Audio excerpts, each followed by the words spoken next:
안녕하세요, 여러분. 힐링 토크 회복의 정선입니다. 우리가 선뜻 만나는 사람에게 행복하세요라고 물었을 때 바로 네, 행복해요 라고 말하는 사람을 만나기가 드뭅니다. 한국이 유독 행복 지수가 낮다고 하죠. 근데 곰곰이 생각해보면 이 행복의 기준이 물질적인 소유에서 온다면 그것 때문에 행복하다라는 말이 많겠지만 사실상 우리가 행복하다라고 결론을 내릴 수 있는 데는 소유보다는 이 마음 깊은 곳에서 비롯되는 것이 아닐까 싶은데요. 오늘 모실 이분도요. 인간의 소유, 물질적인 기준, 그런 모든 것들을 떠나서 세상의 부귀영화보다 하나님의 뜻을 믿고 그분의 계획하심에 따라 또 한국에 오셔서 북한 주민의 영혼 구원에 앞장서고 계시는 훌륭한 분이십니다. 어떤 분이신지 회복 일단 화면으로 만나보시죠. 김일성의 10초, 북한 강성산 전 총리의 사위, 최고 특권층 집안 출신 탈북자 강명도, 교수에서 신학생으로 그리고 북한 선교사로 몸이 10개라도 부족한 경민대학교 북한학 교수 강명도의 회복 스토리를 시작합니다. 한국 한 달 동안 여행 오라 그래가지고 여행 왔다가 그냥 눌러 앉았는 거예요. 제가 있을 때 반영하는 병강세. 많이 언짢으셨겠네요. 그러니까 뭐 이런 나라가 다 있어. 폭탄 5개 있다고 발표한 다음에 그 다음날 새벽 3시에 잡혀가가지고 정신이 나가. 정부가 벌써 몇 번 바뀌고 20년이면 네. 비밀도 없던 것도 지금 그러니 개인이 어떻게 싸운다고 해결될 게 아니네요. 이것도 또 못 나갈지 몰라. 이제 다 잘릴지도 몰라.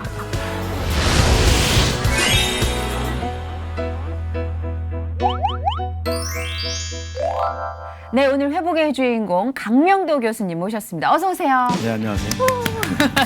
반갑습니다. 네, 이렇게 또 어려운 발걸음 해주셨는데 우리 회복의 시청자 여러분께 인사 말씀 직접 좀 부탁드릴게요. 네, 안녕하십니까 시청자 여러분. 경민대학교 교수로 재직하고 있고 장로신학대학교 3학년 전도사인 강명도입니다. 반갑습니다. 반갑습니다.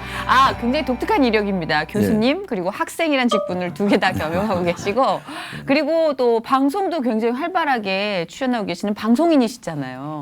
뭐 방송인보다 제 직업은 이제 일단 교수고 전도사이기 때문에 네. 제 직분에 이제 충실해야 되고 그 이제 좀 짬 시간 날 때마다 네. 북한에 대해서 많이 알려줘야 되기 때문에 북한 전문가로서 이제 패널로 활동하는 것은 있습니다. 네, 제가 종편 채널 뭐 다 합해서 이렇게 채널을 돌릴 때마다 강명도 교수님이 굉장히 자주 보여서 저분 요새 아이돌 스케줄 버금가겠구나라고 생각을 하고 있습니다. 우리 강명도 교수님이 한국에 오신 지가 꽤 되셨죠? 예, 제가 얼마나? 94년도 5월 달에 한국에 들어왔으니까 이제 약 네. 한 20년이 됐습니다. 20년. 교수님 이력이 굉장히 화려하십니다. 제가 좀 소개를 해드리자면 1970년도에 평양외국어대학 불어학과를 졸업하셨어요. 그리고 북한 강성산 전 총리의 사위로 인민무력부 보위대학 보위전문연구실장. 이건 못 외우겠는데요. 그리고 김일성 주석궁전 부사장 등을 지내셨다고 합니다. 이 정도면 제가 딱 한 3-4줄만 소개해드리는데도 사회적인 지위의 그 어떤 에너지가 막 느껴지는데 어느 정도입니까? 이 정도면은. 그러니까 70년대 제가 그 평양외국어학원에 입학을 했고요. 네. 거기는 이제 인민학교를 졸업하고 중학교, 고등학교, 그 대학까지 다 연결되어 있습니다. 79년도에 졸업을 했고, 네. 그리고 나서 이제 그 통일전선 사업부라는 데 좀 근무했다가 제가 거기서 근무하다 이제 스카우트 돼가지고, 그러니까 당에서 다 파견하기 때문에 네네. 그 인민무력부 정치보위대학에 이제 근무를 하게 됐던 겁니다. 그럼 뭐- 인민무력부 정치보위대학은 네. 우리로 말하면 이제 기무사 있지 않습니까? 기무사 장교들을 육성하는 곳인데 북한에는 보안사령부라고 합니다. 네. 이 보안사령부 장교로 가려면 네. 저희 정치보위대학을 꼭 졸업해야 됩니다. 이것을 졸업하지 않으면 정치보위 장교가 될 수가 없거든요. 그러니까 보위사령부 장교로 갈 수가 없습니다. 그야말로 북한의 최고 엘리트 과정을 밟으신 네, 거잖아요. 그리고 제가 거기서 연구실장이면 직분이 대좌 내지 소장이었습니다. 원래는. 와. 북한은 이제 내지별이 있기 때문에. 네네. 그러니까 제 연구실장은 그 직분이 대좌 내지 소장인 거죠. 그렇죠, 그렇죠. 그래서 거기에 있다가 제가 이제 제대를 하고 네네. 제대를 한다고 해서 뭐 우리처럼 은퇴하는 게 아니고 네. 뭐 조기 은퇴라고 할까요? 그런 거나 좀 비슷한 건데 뭐 은퇴하고 싶다고 하진 못합니다. 북한이라는 네네. 사회에서는 다 이렇게 당에서 이렇게 배치하고 조직적으로 움직이기 때문에. 근데 저는 이제 우회 이야기해 가지고 네. 나 군복 복겠다. 그래서 그 복구 이제 주석궁에 들어가게 됐던 거죠. 아니 우리가 왜 그야말로 날아가는 새도 떨어뜨리는 새도가라는 표현을 많이 쓰잖아요. 네. 그 당시 그러셨을 것 같아요. 뭐 날아가는 네. 새는 뭐 김정일이 김일성만 떨궜고 저희는 떨어진 새를 좀 주스러 다녔습니다. 아니 새를 줍는다는 표현은 진짜 겸손한 표현인 것이 제가 보니까 또 주석궁의 경제 담당이셨을 때 활약이 눈부셨더라고요.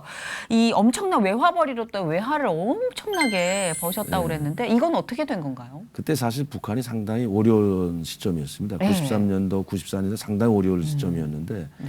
91년도 뭐 다 아시다시피 소련이 해체되고 맞아요. 92년도 한중 수교가 이루어지고 네. 또 89년도에는 동구권 사진화를 다 제도를 다 바꿨지 않습니까? 네. 사회주의 제도에서 자본주의 제도로 다 이제 탈바꿈을 하는 그런 시기였기 때문에 네. 북한을 도와주고 있던 동구권 사진화이 몰락과 함께 북한의 경제도 다 쓰러진 거죠. 다 파탄된 겁니다. 아하. 그러니까 북한의 경제는 다 이 동구권 사회주의 구소련과 연관된 경제였기 그렇죠. 때문에 그 한 축이 허물어지니까 북한은 혼자서 살 수가 없잖아요. 우리 대한민국도 혼자서 살 수 없듯이 그럼요. 예, 국제사회 일원으로 살아가고 있는데 북한은 국제사회 일원이 동구권 사회주의 사회의 일원이었습니다.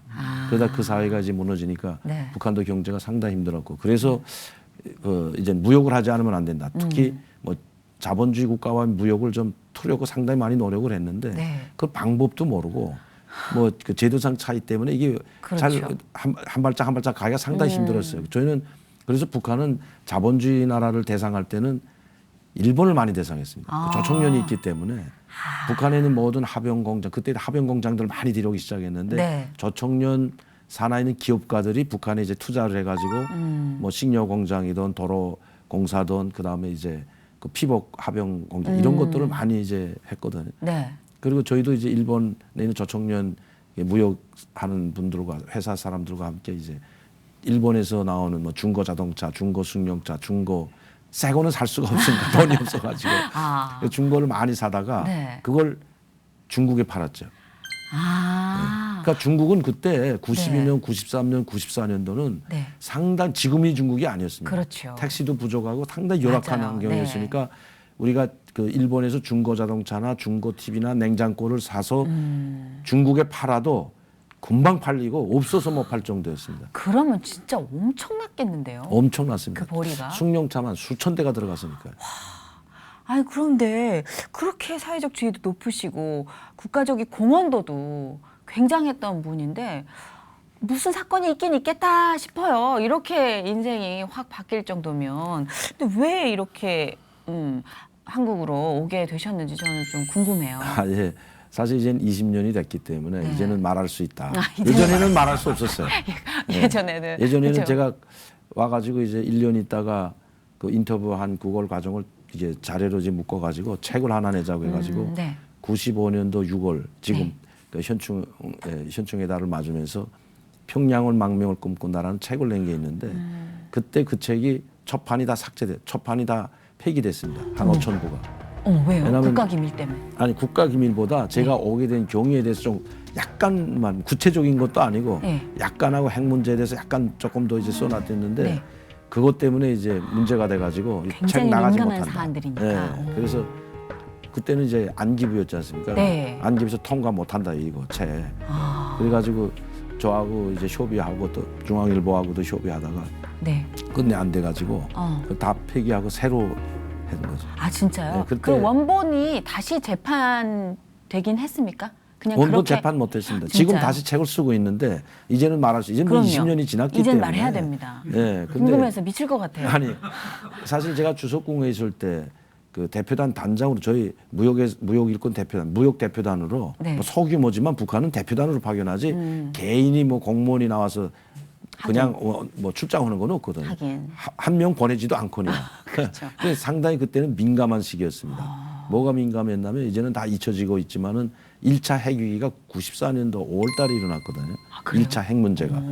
그리고 나서 94년도 그때가 상당히 상당히 민감한 시기이기 그렇네요. 때문에 예. 고위층 나가 있던 고위층들 대사까지도 다 소환해서 북한에 들어와 있을 때고 뭐 전쟁 북한에서 그때 처음으로 준전시 상태라는 걸 선포했을 때이기 때문에 어이구야. 예, 93년도 이제 한 6월 7월 달에 준전시 상태 선포하고 이러다 보니까 NPT에서 탈퇴하고 국제연자를 끼고 IAEA에서 탈퇴하고 이러다 보니까 예. 상당히 민감할 때입니다. 그러니까 해외 나가 있는 고위층들 대사까지 다 불러들이고 일체 외국의 간부들 내보내지 말라는 그 지시가 그야말로 떨어졌는데. 살얼음판이네요. 네, 진짜. 근데 저는 이제 이걸 뭐든 제가 저 같은 경우가 해외 출장을 가려면 김정일이 사인이 있어야 되는데 김정일 사인 안 받고 네. 그냥 그 저희 우주당 경립에 부장이 있습니다. 우리 당주안의 부장처럼 부장보다 좀 더 높은데 네. 그러니까 청와대 총책임자라고 봅니다. 그러니까 주석공 총책임자.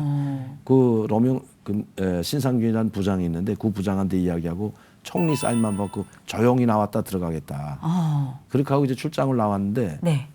제가 출장기를 좀 오기다 나니까 네. 그때 제가 실수한 게 같이 나왔던 세포비서하고 그 사람들 다 들여보냈어요. 너희가 들어가 가지고 네. 내 사업을 보고를 하고 그다음에 그때까지만 해도 국제 전화를 하려면 대사관에 가서 국제 전화를 해야 되고 뭐 국제 전화를 못 했거든요. 북한하고는 우리 저희 우수당 경리부에는 국제 전화기가 한 대 있습니다. 네네. 근데 이 전화를 할 수 있는 것은 대사관밖에 없어요. 저 용사관에 대사관에 가서 해야 되는데 그러다 보니까 이 연계가 잘 안 되고 제가 네. 제 일정을 보고하지 못하고 하다 보니까 제가 들어왔던 세포비서를 보냈죠. 내가 가서 잘 이야기하고 내가 한 보름 정도 늦어진다고 하라. 네. 그리고 보내고 나서 보름 정도 더 있기로 했는데 네네. 일본에서 대표단이 들어오게 했던 그분이 이제 나이가 한 70이었는데 제가 북한에서 다 만나고 그렇게 하고 같이 중국 심양에서 만나기로 하고 나왔는데 그분이 그때 그 94년도 1월 달이었습니다. 네네. 그러니까 상당히 추울 때였거든요. 근데 감기 걸렸는데 네. 일본은 좀 따뜻한지 모르지만 이 중국 엄청 춥거든요. 심양이. 예. 영하 한 25도 30도 나가는데. 어이구야. 그러니까 아파서 조금만 기다려달라. 좀 이따 오겠다.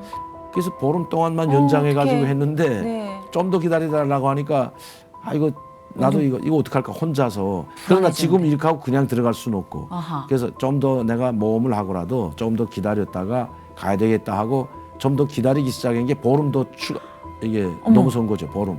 그러니까 보름은 이게 연장이 됐는데 네네. 보름 또 이제 하다 보니까 그냥 행방불명된 것처럼 되고. 아이고야. 근데 그러니까 이제 북한에서 저희 우수당 경리부 주석궁에서도 난리가 났고 네네. 총리 저희 장인어른한테도 난리가 난 거죠. 그래서 이게 김정일한테 보고된 겁니다. 그때. 아하. 이게 사실 이런 일 때문에 강명도를 출장을 보냈는데 이제 한 달 됐는데 한 보름 동안 지금 행방불명이 됐다. 어머나. 그러니까 국가보위가 한 15명이 저를 네. 찾으러 나왔던 겁니다. 김정일이 지시해가지고 빨리 가 찾아와라. 아. 지금 뭐 미국하고 지금 관계가 지금 전쟁을 한다 만다 하는데 그쵸. 이런 그 고위층에 있는 사람이 나갔다가 잘못되기라도 한데 납치라도 되기라도 한다면 큰일 난다니까 꼭 반드시 찾아 데려라. 그래서 그 사람들이 저를 데리러 왔는데 네. 데리러 와가지고 저를 찾는 게 아니고 네. 심양 용사관에 그냥 죽치고 앉아서 관광만 하고 술만 먹고 다니고 그냥 계속 이러다가 이 사람들이 한 달 있다 들어갔어요. 저는 뭐 찾지도 않고 어머머머. 들어가서 아무리 찾아도 못 찾는다 이랬어요. 어머머머. 김정일한테 이렇게 보고되니까 난리도 안 했죠 그때. 그 허술한 그러니까 의사 전달 체계가 고스란히 드러나는 저를 순간이네요. 찾으러 150명이 나왔습니다. 150명. 그때 그 150명이 찾지도 않고 계속 그렇게 한 관광하다. 15명이 나왔던 들어가고 아. 150명이 나올 때 김정일이가 만약의 경우 뭐 한국이라 제3국으로 망명할 것 싶으면 네. 죽여도 좋다는 그 임무를 줬다는 더 살벌해진 거네요. 그래서 제가 북경에 있다 나오는데 용사관이다 제가 전화 보니까 네. 오지 말라고. 여기 지금 150명 너 잡으러 나왔으니까 내가 이제 이 사람들한테 잡혀 들어가면 잡혀 들어가는 걸로 되니까 그렇죠. 이건 안 된다. 그러니까 이 사람들 들어간 다음에 들어가라. 이렇게 했는데 뭐 할 수 없잖아요. 그다음에 또 150명이 또 나오고 그러다 보니까 뭐 죽여도 좋다는 이런 지시까지 떨어져 있다는 말을 내가 우리 친구한테 들었거든요. 네. 다 국가보위부에서 나온 사람들 중에서. 그래서 거기서 결심한 거죠. 그냥 오래 생각하면 못합니다. 제가 한국으로 온다는 것보다 이제 떠나야 되겠다. 이걸 바치고는 뭐 동구권 사회주의 몰락 저희가 지켜봤고 루마니아 대통령 몰락하면서 니콜라 차세스크 운명을 저희가 다 지켜봤기 때문에 일반 사람들은 몰랐지만 저희는 다 그쵸. 다 보여줬거든요. 강연 때 간부들한테는 우리가 사상적으로 더 철저히 통제를 하지 못하면 루마니아 사태처럼 된다고 했거든요. 그래서 더 철저히 통제하고 더 봉쇄하고 했는데 네네. 희망이 없었어요 사실은. 그러네요. 그래서 그럴 바 지금 이미 다 끝났다. 그리고 그럴 바 지금 난 미국으로 가겠다. 그래서 미국으로 갈 결심을 하고 제가 북한을 떠나기로 결심했던 거예요. 그러니까 이게 한 가지 이유가 아니라 여러 가지가 누적된 것들이 나중에 이제 그렇죠. 폭발이 된 네. 거네요. 네. 근데 야 그것도 정말 그런 운명으로 이끌려지는 것도 하나님 뜻이 아닌가. 지금 생각해 보면 오래 생각했으면 뭐 가족들이 있고 엄마 맞아요. 형제들 생각했으면 못 옵니다 그냥. 네. 그냥 욕 먹더라도 내가 들어가서 그냥 비판받고 또 혁명화 가려면 또 한번 혁명화 갔다 오자 이런 생각을 가질 건데 제가 좀 원래 성격이 좀 와일드해가지고 그냥 한번 아니다 하면 그냥 확 돌아서 버리는 이게 생각 없어요. 생각. 그러니까 많이 생각하면 못 희한하게 하는데 하나님 성격을 네. 읽으시는 것 같아요. 그래가지고 네. 떠나기로 왔는데 이게 어떻게 보면 제가 봐서는 그 이 내 결심이 아니었던 것 같습니다. 누군가가 저를 그쵸? 이렇게 이끌어줬다고 봤는데 그게 지금 생각해 보면 그때는 하나님을 몰랐으니까 그렇죠, 그렇죠. 하나님이 아니었을까. 또 저희 할아버지가 목사였기 때문에 해방전에. 아, 그러세요? 네, 그래서 저희 집안이 다 장로 목사입니다. 그게. 아, 북한에서부터 그렇게 네, 해방 전에. 아, 해방 전에. 진짜 그러면은- 목사였어요. 근데 그 이후에는 다 가짜 목사가 됐지만 아니 이 기독교가 다 그렇죠. 없어졌잖아요. 교회도 김일성 다 없어지고. 네. 체제에서부터는 뭐 불가능한 거였지만 그렇죠. 북한의 하나님은 김일성이니까. 그렇죠. 그러니까 진짜 하나님은 믿을 수가 없는 거죠. 근데 이 뿌리가 있으셨네요. 네. 네, 신앙의 뿌리가 있으셨어요. 진짜로 다사다난한 일을 겪으셨지만 그래도 뭐 아까 에잇 하면서 결단을 내릴 수밖에 없는 상황이라고 말씀하셔서 저도 납득은 했지만 막상 한국에 오셨을 때 또 본인이 누리던 삶과의 갭이 있잖아요. 그런 아이고, 것 때문에 좀 많이 저는 한국에 오려고 하는 미국에 가려고 이제 독일에 갔다가 일단은 거기서 한국을 알게 됐습니다. 사실. 거기서 한국을 알게 되시는구나. 거기서 한국을 알게 된 게 한국 사람들은 한 번도 접촉해 본 적이 없었는데 네. 중국에 나왔을 때 어느 한 기업가가 1월 1일 그 중국은 이제 그 구정을 잘 세잖아요.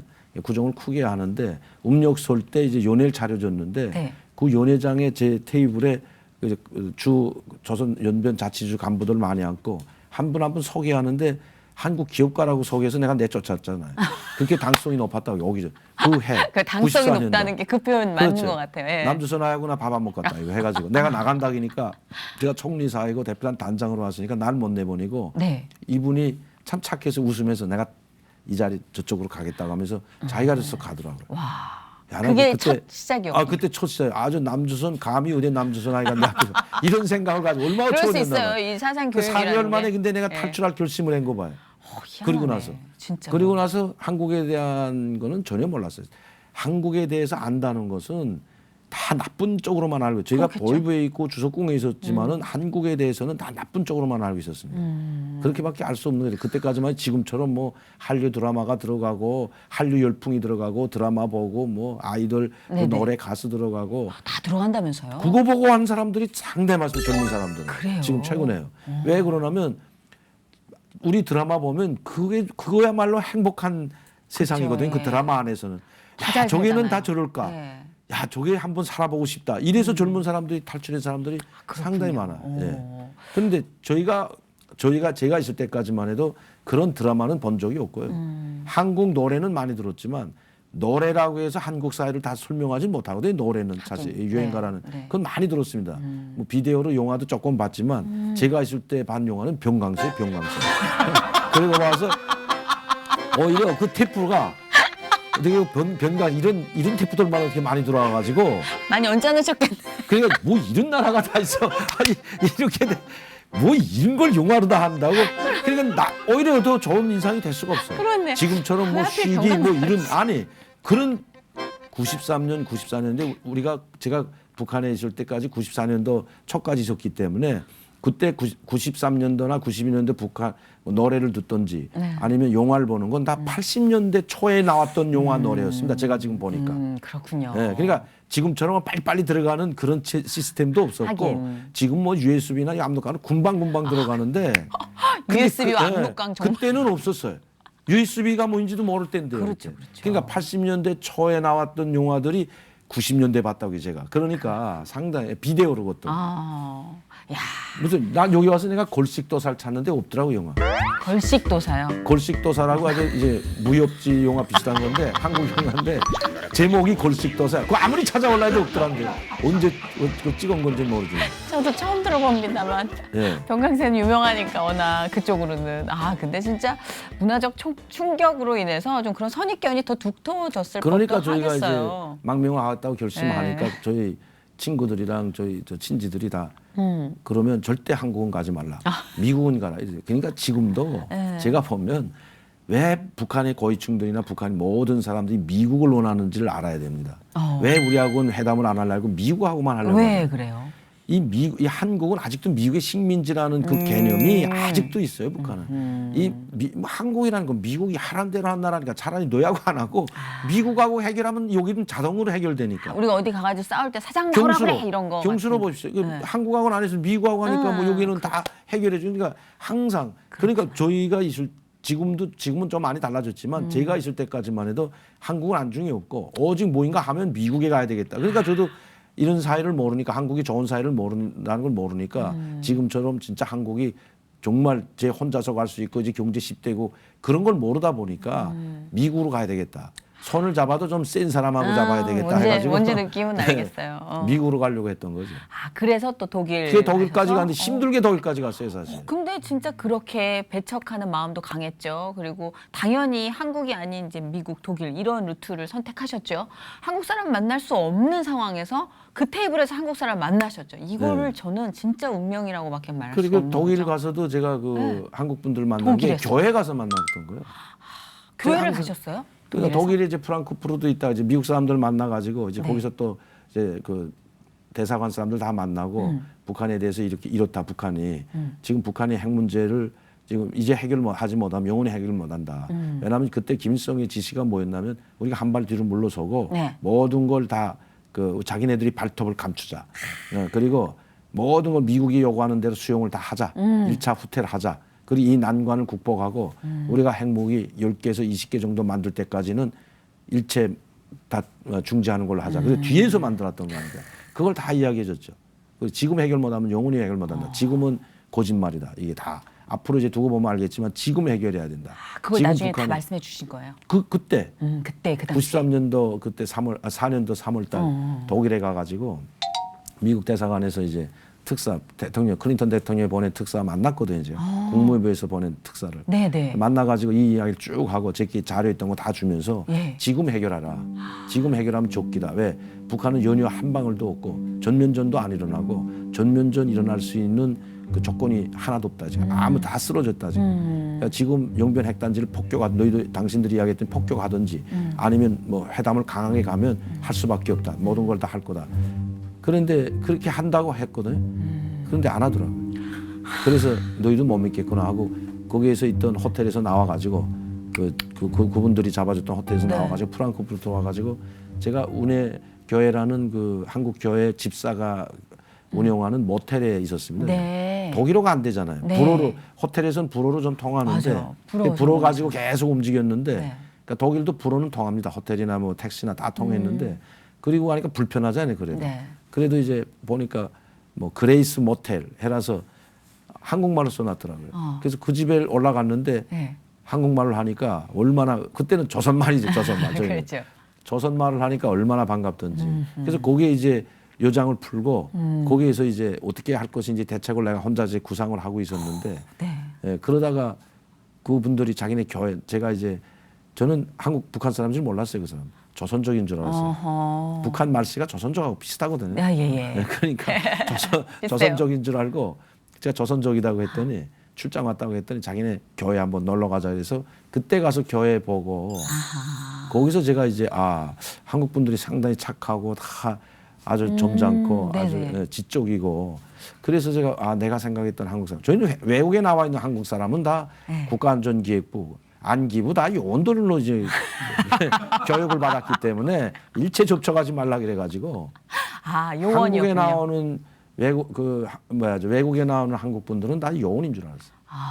그러셨구나. 근데 그거 보니까 아니더라고요. 그게. 그렇죠. 그냥 네. 평범하신 분들. 그래서 3일 동안 먹고 자고 교회에서 사랑의 불꽃이라는 이제 뭐 있습니다. 이거 수련회 하는 거. 네. 이게 성령 충만하는 그런 과정인데 거기 제가 어떻게 참여하게 됐어요. 그러다 거기서 아주 간중까지 한 거 아닙니까 제가. 너무 충격을 받아가지고. 아니 뭐 진짜로 간중이라고 막 한 게 아니고. 급격하게 바뀌네요. 그래서 내가 삶이. 사실 나는 조선족 아니다. 네. 하나님 막 거기서 막 울고 불고 거기에 정신이 나갔지. 3일 정신이 나가는 바람에 네. 제 정신이 아니니까 내가 누구란 걸 밝혔지. 이거 제 정신이 밝히겠습니까? 항상 여기 나와서 조심할 때. 제가 강명도고 제가 어떻게 여기 오게 된 건 사실은 내가 누구였다는 걸 밝혀낸 거죠. 거기 이제 말 끝나는 무렵에 자기 네. 말 다 하라 그래서 나도 조선족 뭐 누구도 나와서 한마디 하라기는 바람에 정신이 나가가지고 내가 내 본명을 밝히고 말한 거죠. 그런 바람에 제가 한국으로 오게 된 겁니다. 그러니까 한국 정부에서 내가 여기 와 있다는 거 알고 네. 저를 데리러 온 거죠. 야, 정부에서 이제 파견해가지고 진짜 당신 요거 기가 조금 몽땅 막히네요. 수행할 테니까 한국으로 가자. 여기 있으면 위험하다. 그리고 요거대로 다 해주겠다. 그래서 저는 한국 한 달 동안 여행 오라 그래가지고 여행 왔다가 그냥 눌러 앉은 겁니다. 원래는 여행이다 생각하고 오셨는데 여행이다 생각하고 한국 가보고 내가 그랬거든. 한국은 이거 아주 한국 하면 그때까지는 새까만 나라로 생각했거든. 암흑 세계. 암흑. 진짜요? 전혀 모르니까. 한국 하면 그냥 나쁜 것만. 그냥 남산 지하실에 사람 귀신처럼 잡아다가 귀신 몰래 잡아다가 네. 죽여버리고 그냥 그 하수도를 통해 가지고 소위 바다로 쭉 떠는 이런 장치가 돼 있는 걸로 북한에서 항상 들었기 때문에 그래요? 이런 아주 미지의 세계, 암흑의 세계로 알고 있었는데 그냥 그때도 한국 분들을 만나서 그렇지 않다는 걸 조금 알았지만 그래도 잘 모르잖아요. 하긴. 그러니까 이제 저를 데리러 온 사람들이 네네. 그렇게 믿지 못하겠으면 다 달랐다. 김영삼 대통령도 안기부에 끌려다니던 사람이고 김덕 안기부장도 다 안기부에 체포돼가지고 고문도 당하던 이런 사람들이 지금 안기부장 됐고 대통령 됐다. 네. 당신이 생각한 것처럼 그렇게 안기부가 이렇게 그런 데가 아니다. 예. 남산지하실 사람 중에서 그냥 떠내보내지 않는다는 이야기를 해도 걔는 믿질 못하니까 그렇죠. 그분들이 저한테 뭐라기는 한 달 가보고 아하. 당신 지금 여기 좀 위험하니까 요건도 없지 않냐. 하긴. 그러니까 이제는 뭐 무슨 신분이 없는 사람만 해 제가 북한 맞아요. 떠났기 때문에 네. 그러면 위험하니까 한국 가보고 당신이 가갔다는 미국이든 독일이든 다 보내주겠다. 그러니까 한 달 동안 당신이 한국 사회를 보라. 그럼 나 한 달 동안 어디가 있냐니까. 호텔에 가 있지 어디가 있냐. 네. 그렇게 하고 나서 거기 아주 속았지. 그리고 그분의 집에 갔는데 네. 그 이제 그 영사관에 있는 프랑크푸르트 영사관에 있는 그분 집에 갔는데 거기서 내가 깜짝 놀랐어요. 왜? 아이 둘이 있고 부인이 참 착하더라고요. 그다음에 이분도 안경 끼고 키도 한 1m 한 73 정도 되는데 네. 국민학교 선생처럼 생겼어요. 네. 말도 유순하게 하고 안기부 직원이나 이렇게 과장 같은 그런 기분이 하나도 아니었어요. 그래서 내가 이런 분이 말이라면 내가 믿겠다. 그리고 이제 그분하고 같이 오게 된 거죠. 처음 도착했을 때 기자회견도 안 하고 어. 그냥 일체 여행자처럼. 기자회견 안 하고 그냥 한 달 동안 그래서 호텔에서 아마 탈북자치고 네. 북한을 와가지고 이 호텔에 한 달 있은 건 저밖에 없을 거예요. 진짜요? 그래서 이제는 말할 수 있다는 거예요. 호텔에 한 달 동안 남산에 동국대학교 옆에 있는 그 장충체육관 바로 맞은편에 그 호텔. 캐피탈 엠버서더 호텔. 거기에 네. 제가 7층에 VIP실에 그 한 달 있었습니다. 한 달. 많이 놀라셨겠어요. 한국에 오셨을 때. 한국에 와서 딱 새까만 내리니까 나라였는데. 내리니까 네. 사실 저는 뭐 서울도 잘 뭐 몰랐고 뭐 서울이 뭐 이렇게 깨끗하다 이런지 몰랐는데 역시 좀 지저분하더라고요. 네. 평양보다는 94년도에는 지금의 서울하고 다릅니다. 맞아요. 물도 시꺼멓고 맞아요, 지금도 맞아요. 정제도 안 되고 누랬어요 물도. 냄새 나고 막 하수도 냄새 나고. 그렇죠. 그 왜냐면 김포공항에서 내려가지고 쭉 따라서 이제 올림픽대로 따라서 이쪽으로 오다 보니까 복잡하고 지저분한 거 막. 야 역시 우리 북한에서 말하던 대로 뭐 별로 한심하구나 이렇게만 생각됐던 네네네. 거예요. 북한은 평양이라는 물론 평양만 전 평양에서만 살았기 때문에 뭐 네. 지방도 많이 다녔지만 이 평양하고 서울 대비하면 비교가 안 되죠. 어허. 평양은 규모도 갖출 뿐만 아니라 이거는 국가가 그냥 아파트를 맘대로 허물고 막 다 국가 소유이기 때문에 아파트든 땅이든 국가의 소유이기 때문에 네. 덜어내라면 거기에 집이 있던 단층집이든 개인집이든 다 헐어버리고 쭉 덜어내고 그러다 진짜요? 보니까 규모 있게 잘 정리정돈이 잘 됐습니다. 평양. 대외적으로 또 깨끗하죠. 보여줘야 되니까. 그러니까 북한에 평양에 갔다 온 사람들은 다 환장하는 거예요. 야 이렇게 깨끗하냐? 이렇게 굶어 죽는 나라가 어떻게 수도를 이렇게 깨끗하게 꾸려내? 다 환장하는 겁니다. 사실은. 그게 완전히 다 처음에 다 이제 그래요. 안 하거든요. 근데 이 서울이라는 경우는 지금 20년 전 서울 지금하고는 뭐 게임도 안 되지 사실 그때는 또. 그랬구나. 지금은 많이 빌딩도 더 많이 서고 또 좋아졌죠. 깨끗해지고 네. 한강도 깨끗해지겠지만 제가 봤을 때는 뭐 별로 내가 생각했던 거나 같구나 이렇게 생각밖에 안 했거든요. 이것도 물론- 저희하고 생각이 다른 거예요. 물론 진짜. 승용차는 많이 다니 그때도 승용차는 많이 올림픽 도로가 그때도 맸어요 사실 많고 막 꽉꽉 메고 하지만 저는 그 승용차가 한국에서 생산되는 걸 모르잖아요 다. 네.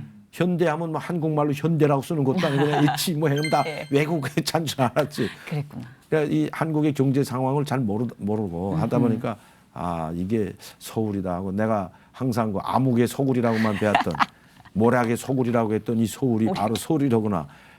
그 밤에 뭐 한잠도 못 잤죠. 그러셨구나. 어떻게 이거 여기서 이거 과연 내가 살아갈까? 한 달 동안 지켜보다 빨리 가야 되겠다. 예. 이 생각밖에 안 했던 거죠. 그때. 근데 어쩌다가 한 달 후에 이렇게 이제 정착하게 되셨는지. 이미 비행기에서부터 내릴 때부터 이젠 내 마음대로 안 되겠구나 하는 걸 알았습니다.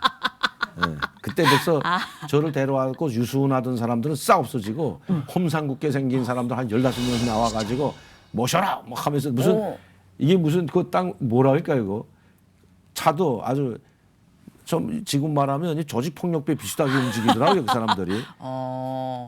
그때 좀 경직돼 있었죠. 아 완전히 분위기가. 경직되고 야 이분 모셔 뭐 이러면서 아주 야막 저도 모르게 막 끌려가듯이 부드러웠던 해가지고 사람들이 어디 가고. 다 없어지고 새로운 사람들이 나와가지고 인계 인수를 딱 하고 그 사람들은 한 번도 보지 못했어요 그 이후에는. 세상에. 그러니까 인상 좋은 분들로만 이렇게 또 꾸몄었나 보다. 파트가 다르니까. 근데 내심, 제가 여기 내에서 대공수사 파트가 저를 접수했고 저를 인계받은 대공수사 파트면 다 이게 강력계처럼 다 우직한 사람들 많아요 거기도. 그렇구나. 예, 유단자들도 많고. 뭐 억지로는 또 안 되는 거잖아요. 또 성격이 강단이 있으신 분이신데. 그때만 해도 뭐 예. 지금은 하나님 만나고 나서 성격이 다 죽은 겁니다. 그때는 그때는 성격이 뭐 성격 정도가 아니었어요. 예. 그러니까. 안기바오도 그래서 마찰이 많이 생긴 거. 그래서 정말 의지로 그냥 난 여기서 못 살겠다 하시면 나갈 수도 있는 상황인데. 한 번에 그때 이거 내 마음대로 가긴 콧집이 글렀구나. 그때 벌써 알았다는데. 그리고 호텔에 가서 한 달 동안 생활하면서 그때 그 사람들이 이제 같이 한 달 동안 생활하다 보면 다른 이야기도 하고 뭐 처음에는 네. 새벽 2시, 3시까지 잠도 못 잤습니다. 왜냐하면 제가 지금 북한 고위층에 있다 보고 각계방면을 많은 사람들을 상대했기 때문에 네네. 많은 비밀을 알고 있으니까 이제 그거에 대해서 특히 핵 문제에 대해서 민감한 사안이었기 네네네. 때문에 거기에 대해서 그냥 새벽 2시까지 뭘 조사는 무슨 당신 언제부터 어떻게 이런 조사가 아니야. 북한에 대한 정보. 완전히 그 정보에 그냥 아주 그 정보 때문에 그럴 시기였죠 또. 2시, 3시까지도 못 자고 자기네 미안하다고 하면서 그냥 구판 문제부터 질문하겠다는 그 정보에 대한 거. 받쳐야 되니까 위에 네. 그 결과를. 그래가지고 그분들도. 그걸 그냥 며칠 동안을 그냥 아주 꼬박 밤 새워가면서 아이고. 했지. 무슨 당신 어디서 언제 태어났고 뭐 조사한 이런 건 하나도 물어본 적이 없어요 저는. 개인사는 궁금하지 개인 않고 거는 전혀 물어본 적이 없다고. 오직 정보. 이미 제 개인 정보는 여기 다 고반이 있습니다. 여기. 보니까 왜 우리 형님이 여기 왔던 사람이기 때문에 한국에 3번이나 왔다 갔기 때문에 대표단으로. 근데 진짜 오셔가지고 기자회견은 좀 이따 하셨어요? 저는 그래서 이제 한 달 있다가 안가로 옮기면서 네. 호텔에 있다가 위험하다 이제 안가로 옮겨야 된다 해서 안가로 옮기면서 그 이제 한국에 정착해야 된다. 이걸 그분들이 이야기해 줬거든요. 그때 요구 조건 이제 끝났잖아요. 한 달을. 네. 그때 요구 조건을 다 이야기. 그때 북한에서 독일에서 올 때 요구 조건하고 자기네가 이렇게 알고 있다. 그리고 가족들 데려오기 전까지 가족들을 구출하기 전까지는 일체 기자회견 안 하고 네. 그다음에 가족들 데려오는데 지원해주고 모든 조건 다 보장해주겠다. 이거였거든요. 아하. 예, 그런데 기자회견 그래서 안 하려고 버틴 거죠. 다른 사람들은 고위층 오자마자 공항에서 다 했습니다. 그렇죠. 안 한 사람이 없어요. 저희들 기억에도 네. 항상 기자회견이 먼저였는데 특이하게 딱 그런 요구 조건이 협상이 기자회견을 하게 될 되면 때까지 기다리셨군요. 그렇죠. 기자회견을 하게 되면 아니죠. 기자회견을 하게 되면 북에는 가족들이 다치는 건 뻔하기 때문에 그렇구나. 그래서 기자회견을 안 하기로 했던 건데 하긴. 어쩔 수 없이 기자회견을 했던 겁니다. 막 김영삼 대통령 시절에 그게 그런 또 사안이 됐어요. 왜냐하면 한국은 배척당하고 김일성 주석이 7월 8일 날 사망하지 않았습니까? 네, 갑자기. 네, 맞아요. 근데 사실은 햇볕 정책을 우리가 지금 착각을 하는 게 김대중 대통령이 먼저 한 거 아닙니다. 김영삼 대통령이 먼저 했어요. 햇볕 정책이라는 말을 안 했었다 뿐이지 아하. 북한을과 개방해서 북한과 교류 협력을 하고 같이 협력 관계로 가야 되겠다는 걸 먼저 하고 지원을 해줘야 되겠다는 걸 먼저 해가지고 그래요? 7월 12일 날 정상회담 하기로 돼 있었거든요. 네네. 그래서 6월 달부터 다 준비를 해가지고 그때 6월인가 6월 달일 겁니다 아마. 정상회담 하기 전에 네. 북한에 쌀 30만 톤 먼저 지원해줬죠. 처음입니다 한국이 생겨서. 아. 이렇게 많은 식량을 지원해준 게. 그래요. 예. 사실 한국 남북 간이 생겨서 지원을 받은 건 한국이 먼저 지원을 받았고요. 북한이 약간 여유가 있을 때도 있었잖아요, 한국보다. 그렇군요. 예. 84년도 수해물자 지원 기억나시죠? 그때는 많은 의약품, 세멘트, 맞아요. 식량, 쌀 2만 톤이면 큰 겁니다 그때. 뭐 잎쌀 2만 하긴, 톤, 뭐 맞아요. 그다음에 세멘트 10만 톤, 의약품, 천, 양복천, 광목천 해가지고 엄청나게 지원을 해줬거든요. 그리고 나서 그게 처음 지원이었어요. 한국이 먼저 지원하기 전에 김일성 주석이 살아있을 때 84년 수해물자 우리 한강이 봄 남아있을 때 수해 났을 맞아요, 때 수해물자를 먼저 지원해줬거든요. 기억이 나네요. 남북관계에 좀 틀려고. 맞아요. 그래서 남북관계 그때 85년도에 84년도 수해물자 지원받고 나서 85년도에 전두환 대통령 때 이산가족 상봉을 한 거 아닙니까? 그때 저희 형님이 여기 오셨거든. 그랬구나. 대표단으로. 이게 막 계보가 그려지는데요. 네, 그 워커힐 호텔에서 했거든요. 북한은 평양 고려호텔에서 하고. 그렇죠. 그렇게 돼서 가다 이제 다 뭐 결렬되고 경색되고 남북 관계는 항상 좋아졌다 나빠졌다 맞아요, 좋아졌다 맞아요. 반복을 네. 하는데 그래서 94년도에 제가 온 다음에 이제 북한이 상당히 어려울 때니까 네. 김일성 주석이 사망하기 전에 그래도 우리 민족 한 핏줄은 하나라고 네. 한번 한국의 지원을 좀 받자 그렇게 된 거예요. 그래서 이제 그때 김영삼 대통령이 했는데 김일성 주석이 사망하지 않았으면 네. 한반도는 획기적으로 변화가 일어났을 겁니다. 근데 갑자기 사망을 갑자기 했어요. 사망한 거죠. 그러니까 그렇게 죽을 줄 몰랐는데 저도 제가 떠날 때가 건강을 했거든요. 그래요. 오히려 저희 신상균 부장, 주석궁 부장을 걱정할 정도로 너 건강 안 좋으니까 휴양도 보내주고 한 달 동안 자기 별장에 휴양도 보내주고 이랬거든요. 그런데 자기가 먼저 죽더라고요. 그러니까 7월 8일 날 kup사하다 보니까 남북 관계가 경색된 거죠. 그렇구나. 그때 우리가 조선이라도 보냈으면 정상회담 하기로 했댔으면 뭐 유감 표명이라도 했으면 모르는데 계엄령은 아닌 군사 경계령을 내렸잖아요. 왜? 어떤 최고 수뇌부가 최고 지도자가 죽었으면 어떤 사태가 맞아요. 돌발적인 사태 벌어지면 우리는 그렇게밖에 할 수 없는데 북한은 상갓집에 난데고 불질러온 걸로 착각을 한 겁니다. 김정일이가. 우리는 지금 수령이 죽어서 지금 울고불고 하는데 뭐 군사 경계령을 내려가지고 뭐 군사 태세로 들어가니까 경계 태세로 들어가. 싸움을 거는 걸로. 그러니까 그래서 남북관계가 악화된 겁니다. 그 가족들하고 만날 가능성이 완전 그러니까 제로가 그래서 됐네요. 우리 한국은 빼놓고 북한이 그때는 너희하고는 상제 안 한다 하고 미국하고 회담을 해가지고 케이도 사업단 내한 거 아시잖아요. 경수로. 네. 북미 고위급 회담에서 단독 북미 양자 회담을 하고 한국은 빼놓고 고위급 회담에서 북한은 핵은 없다. 그리고 우리는 핵 만들 능력도 없고 핵도 없고 당신들이 요구하는데 다 우리 맞추겠다. 핵 포기하겠다. 중수로 원자로도 포기하고 경수로로 바꾸겠다. 네네. 대신 경수로는 미국이 지원해주겠다. 미국, 일본, 한국이 지원해주는 거. 이렇게 해가지고 하다 보니까 한국은 팽당하니까 진짜. 정부가 기분 나쁘잖아요. 악화됐군요. 그래서 나를 활용했던 거죠. 강명도 나가서 이거 한번 핵 있다고 발표해서 미국하고 미국이 말려 들어가는 걸 폭로해야 된다고. 진짜 이제는 말할 수 있다는데요? 그러니까 그래서 제가 나갔던 겁니다. 그랬구나. 거기에 그런 배경이 있었군요. 안 나가려고 했는데 그것 때문에 또 그 국장 한 분은 저 때문에 와가지고 기자회견 그럴 끝까지 못 하겠다고 하니까 네. 사표 낸다고 하면서 저보고 내가 강 선생도 하나 설득 못 시키는데 VIP가 이제 대통령이 요구했던 거거든요. 사실 이 관계 전체를. 그러니까 대통령이 강명도 선생을 한번 기자회견 시키는 게 좋겠다고 했는데 내가 당신을 설득 못 했는데 내가 어떻게 국장을 하겠냐. 나 오늘 사표 썼다. 이렇게까지 말하는데 안 할 수가 없잖아요. 이거. 너무 압박을 또 네, 당하시니까. 너무 압박해가지고 네. 그래서 할 수 없이 기자회견 그러면 그 내용이 하겠다. 또 엄청났죠. 진짜. 굉장한 여파를 불러일으켰죠. 그래서 기자회견 준비하는 과정에 제가 그랬습니다. 이거 핵 문제는 빼자. 왜냐하면 민감한 사안이기 때문에 네. 미국이 가만히 있지 않는다. 그러니까 그분들이 저한테 이야기했던 게 이걸 빼면 안 하는 게 낫다. 이것 때문에 나가야 하는 거지. 그렇지. 그리고 나서 난리도 안 했어요. 그거 나간 다음에 저는 네. 오히려 내가 우려했던 대로 다 돼버렸어요. 우려했던 대로 한미 관계는 더 악화됐고 핵 문제 때문에. 지금 미국이 북한은 핵이 없다는 전제 조건 하에서 모든 걸 다 해서 도장까지 찍고 이제 다 끝냈는데 네네. 발표까지 했는데 미국의 성과 아닙니까? 그렇죠. 클린턴 대통령이. 어. 그런데 온 거기다 느닷없이 대고. 어디서 왔는지 모를 강명도 자기는 알죠. 내가 이 정보를 먼저 줬으니까 먼저 클린턴 줬잖아요. 대통령한테. 네. 그러니까 이게 얼마나 민감한 사안인지 알고 이걸 내 입을 막지 못하게 되면 큰일 난다는 거 알고 기자회견 나가가지고 핵폭탄 5개 있다고 발표한 다음에 제가 그때 5시부터 한 3시부터 한 6시까지 했는데 그다음에 뭐 잘했다고 청와대에서 전화 오고 잘못이라 그래가지고 1차, 2차, 3차는 어딘지 아시잖아요. 3차까지 가서 술 먹고 난리도 안 했어요. 그런데 그게 한 하루를 8시간을 못 가더라고요. 바로 비상이 걸려가지고 자고 있는데 새벽 3시에 막 와당통당 빨리 안가로 들어가자고 안 가요. 자다가 절제 그냥 눈도 못 뜨고 그냥 차에 실려서 안가에 들어왔는데 무슨 일이냐 했더니 난리 났다는 게 미국에서 지금 강력한 항의가 들어와가지고 큰일 났다는 게 그때 제가 그 기자회견 했을 때 기자들이 한국이 생겨서 그렇게 많은 기자들이 온 건 처음이랍니다. 그때. 아직까지 그걸 깨지 못해. 그 프레스센터 그 19층인가 20층 기자 큰 그 회의실이 네. 다 차고 넘쳐서 바깥에까지 꽉 차 있었거든요. 세상에. 그런데 그 왜 다 배포했을 거 아닙니까? 미리 네, 기자단한테. 맞아요. 강수환 총리가 와가지고 이제 기자회견 한다니까 핵 문제에 대해서 얼마나 엄청난 엄청나게 이슈입니까? 왔죠. 예. 그리고 끝난 다음에 굉장했어요. 순위 NHK, CNN, 뭐 BBC, 뭐 우리 KBS, SBS 할 수가 없이 순위대로 네네. 경매 들어갔어요. 경매. 정말 CNN 발칵 얼마? 뒤집었네요. 5천만 원. 그다음에 NHK 뭐 하면 뭐 6천만 원 하면 거기 먼저 순위가.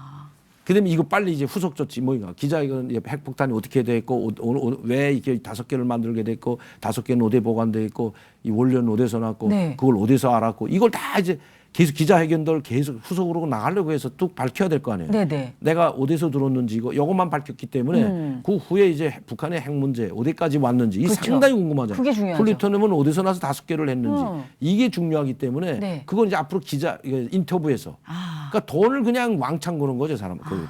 그러면서 그 안기부 직원 그분이 그 명단 가지고 와서 거짓말 아니고 야, 강 선생이 이제 돈 10억 걱정 안 해. 가족들 데려오는데 한 10억 정도 필요하다고 했거든. 그랬군요. 걱정 안 해도 된다 이제. 아이고 이제 끝났다 이제. 그러더니 진짜 끝났어요. 그 다음 날 새벽 3시에 잡혀가 가지고 어머. 안가에 들어가 가지고 내가 나올 동안 기자 단 얼굴 한 번도 못 보고 나왔어요. 세상에. 그래서 내 말했던 거 아니에요. 미국이 역시 세군 세구나. 꼼짝도 못 하더라. 그리고 나서 몇 년 있더니 IMF 또 오더라고요. 야, 이게 말이죠. 이게 그래서 진짜 이제는 말할 수 있다는 거예요. 정말 내가 그때 묘하게 이렇게 묘하게. 우리가 있네요. 그 미국과 한국은 완전히 트라이벌이 생겼습니다. 그때. 아하. 그 클린턴 대통령이 한국 방문하면서 일본 갔다가 제주도 간 거 아시잖아요. 어머나. 제주도에서 간단히 그냥 30분 어머. 뭐 나 여기 너 한국 방문하고 간다고 밥도 안 먹고 갔다는 찍고 거니 갔구나. 제주도에 왔다 30분도 아니 그냥 제주도 공항에서 미국으로 돌아간 거냐 서울도 안 오고 이야. 그게 한미 관계가 최악의 순간이었습니다. 그랬군요. 그리고 나서 IMF가 터진 거거든요. 97년. 그랬구나. 그냥 터진 게 아니에요. 진짜 그냥 터진 게 아니었군요. 와, 그리고 이거 나서 진짜 세월이 기자- 지났으니까 말할 수 있는 거지. 안 하면 사표 낸다는 국장은 기자회견하고서 사표 냈고 안 했으면 사표도 안 내고 좋은데 그렇죠. 그냥 누구 하나 책임져야 되고 그때 내 기억으로는 이영덕 국무총리 겁니다. 이영덕 국무총리가 다음 날 나와서 사과 성명 낼 거예요. 우리가 시킨 게 아니다. 몰랐다 우리도. 어머머머. 저희가 다 시켜놓고 모른다. 이게 정부 하나가 대통령으로 누가 되는가에 따라서 나라의 운명이 왔다 갔다 하기 때문에 그러네요. 대통령은 정말 신중히 뽑아야 돼요. 그 개인이 어떻게 싸운다고 해결될 게 아니네요. 이것도 또 못 나갈지 몰라. 이제 다 잘릴지도 몰라.